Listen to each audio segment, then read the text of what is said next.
Ang isang 50% po ay mapupunta sa isa niyang anak. Ano? Baka yan yung isa naming anak na nawala? Oo, sa amin na lang yan. Ako! Ako ang isa pang anak ni Ramon. Oh, akala ko ba nawawala yung isang anak ni Ramon? Attorney naman, huwag ka maniwala dyan. May sakit kasi sa utak yan. Wala akong sakit, attorney. Maniwala ka, please. Kailangan ko pa ng sapat na ebidensya para maniwala ako sa'yo. Sige na, babalik na lang ako.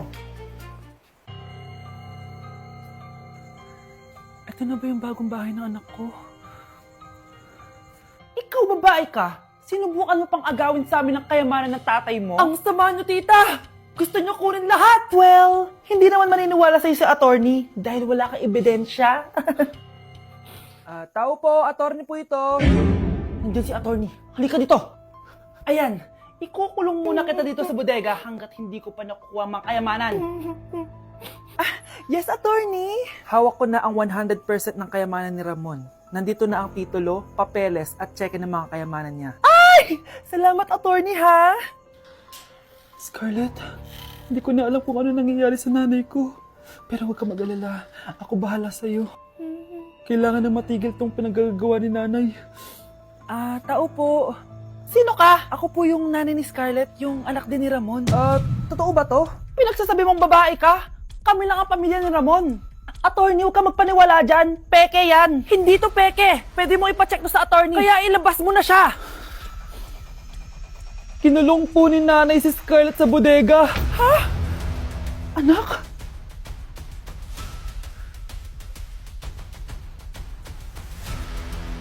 Kinulong po ni nanay si Scarlett sa bodega. Ha? Anak? Anak!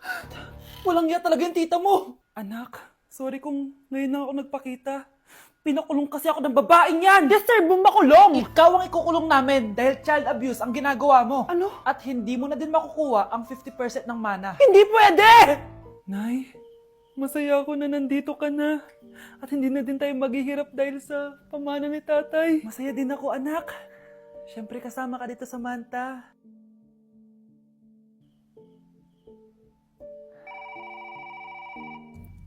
Ano ba? Bakit tawag ka ng tawag, ha?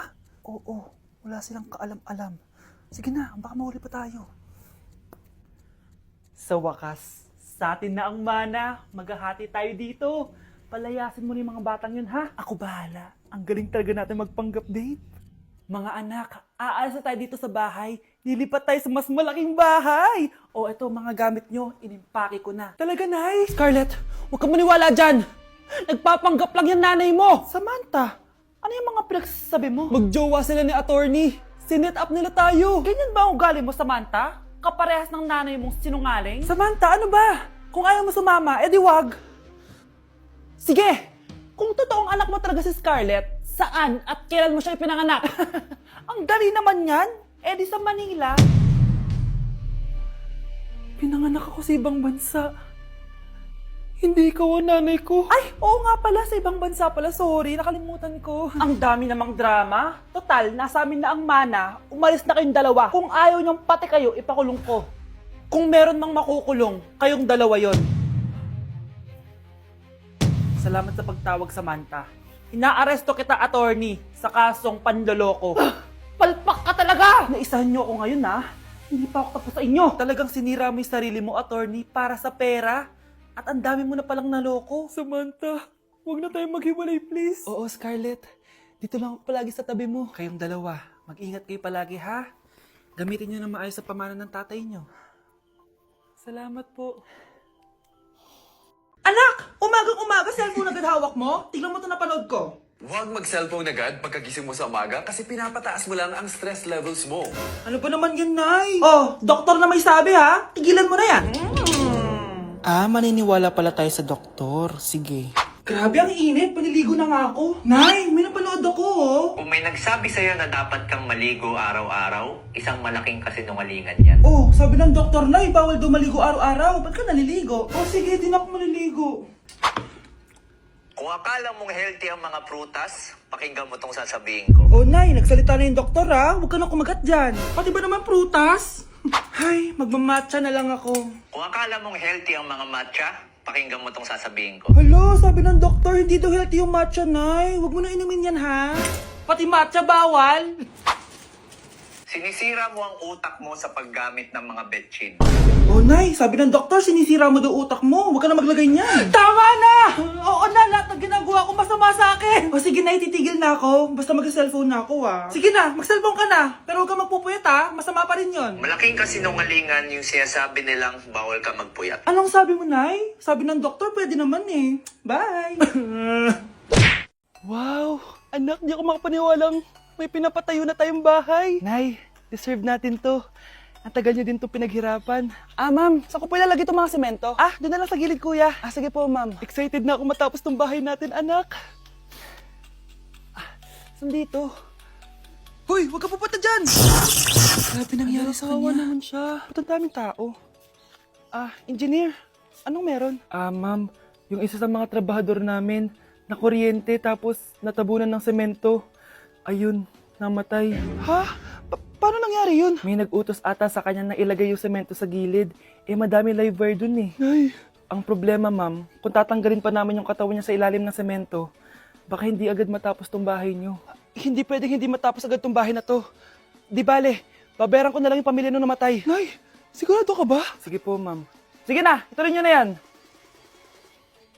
Congrats po, ma'am. Natapos din yung bahay niyo. Ang ganda, di ba? Wow, ang ganda. Maraming salamat, engineer. Una na po ako, ma'am. Anak, tara, pasok na tayo. Wow, ang ganda ng loob. Nay, hindi talaga ako mapakali na may bangkay dito sa ilalim ng bahay natin. Huwag kang okay, anak. Kasalanan niya naman kung bakit siya namatay eh.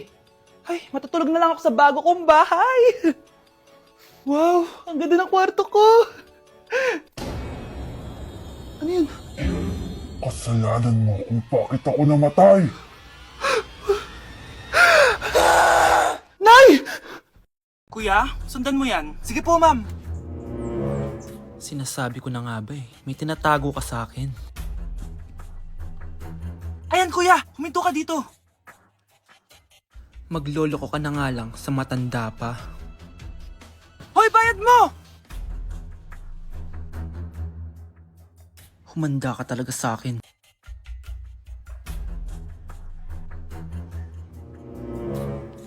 Ang sweet niyo naman. May paregalo ka pa, ha? Ano yun? Scarlett? Anong ginagawa mo dito? Manloloko ka! Pinagpalit mo ako dito sa matandang pangit na to? May paregalo ka pa, ha? Sa akin nga, wala kang binibigyan na regalo eh. Scarlett, magpapaliwanag ako. Manahimik ka! At ikaw naman, matandang pangit, sayong-sayo na tong boyfriend ko! Magsama kayong dalawa! Aba, walang respeto tong girlfriend mo ah! Ano pinagsasabi mo, Scarlett? Nanay ko to. Excuse mo lang yan!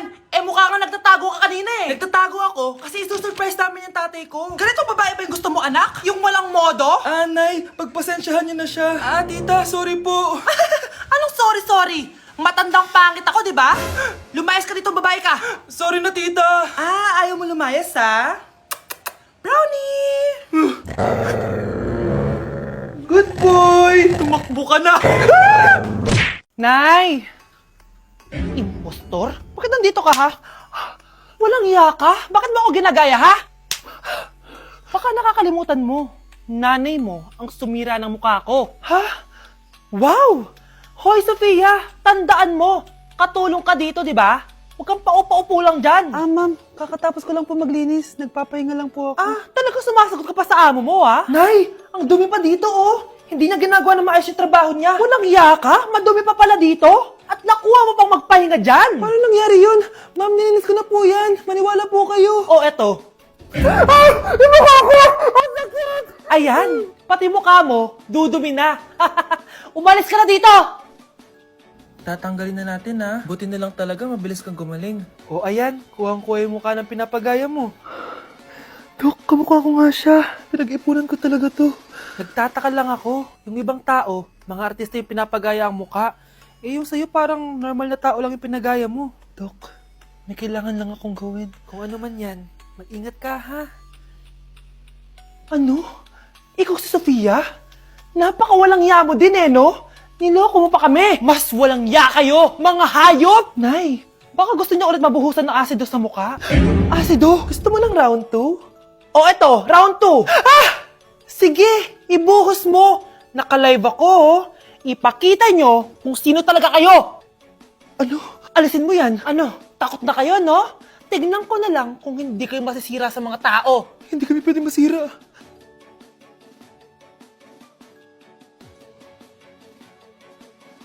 Anak, kunin mo yung cellphone ko sa kwarto. May tumatawag ata. Ah, sige po, Nay. Sabi cellphone ni nanay. Anak, bilisan mo naman. Ay, salamat naman, nakatae din. Scarlett, ba't nandyan ka? Eh, di ba pinukuha ko sa cellphone ko? Pinagsasabi mo, Nay. Kanina pa ako dito sa loob. Nay, ito na po cellphone niyo. Sino yan, Nay? Bakit kamukha ko? Teka lang. Bakit dalawa kayong Scarlett? Nananaginip pa ako? Ah, Nay, ako yung totoong Scarlett. Ha? Sinungaling! Ako to, Nay. Ang totoong Scarlett. Sandali nga! Hindi na ako tutuwa sa inyong dalawa, ha? Isa lang ang solusyon dito. Magtatanong ako at kung sino makasagot ng tama, siya ang totoong Scarlett. Unang tanong, saan ako may balat? Balat? Ah, Nay! Sa puwet! Nay! Sa kifi. Tama! Kifi. Ha? Totoo ba, Nay? O, diba? Alam ko. Susunod na tanong. Ano ang timbang ko? Mukha kang 100 kilos, Nay. 75 kilos? Tama! 75 kilos! Yes! Huling tanong. Ano ang birthday ko? Birthday? Mahina pa naman ako sa ganyan. April 14, 1977? April 15, 1977. Tama! Ikaw nga ang totoong Scarlett! At ikaw, dahil talo ka, lumayas ka na dito, impostor! Ay! Sino ba kasing Scarlett na yun? Bakit kamukha ko siya? Anak, kilalang kilala mo talaga ako, no? Siyempre naman, Nay. Anak mo ko eh. Worth it lahat ng pagpaparetoke ko dahil sinira mo ang mukha ko noon. Ngayong napaniwala na kita, gaganti na ako sa'yo.